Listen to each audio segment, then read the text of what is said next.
আরে পাগল কার কবর খুঁড়তেছে? আরে ভাই এই বাচ্চা কেন কবর খুঁড়তেছে? আরে ভাই এটা তোর মায়ের কবর, কয়েকদিন আগে ওর মা মারা গেছে।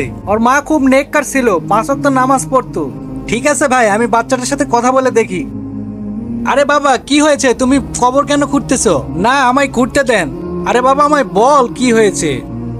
আমার মা অনেক কষ্টে আছে। কিন্তু বাবা তোমার মা তো 5 ওয়াক্ত নামাজ পড়তো, তার তো কোনো পেরেশানি নেই।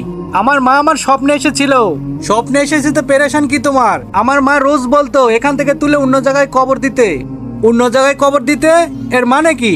বলতেছে যে তার পাশে একটি গুনাহগার লোকের কবর আছে, তাই তুলে অন্য জায়গায় কবর দিতে। আমার খুব কষ্ট হচ্ছে। বন্ধুরা এরপর কি হতে চলেছে সেটি দেখার আগে তোমরা যদি মাকে ভালোবাসো এখনই একটা ভিডিওতে লাইক করে সাবস্ক্রাইব করে দাও। বাবা চলো এখান থেকে, আমি তোমার মায়ের জন্য আর এই গুনাহগার লোকটির জন্য আল্লাহর কাছে দোয়া করব।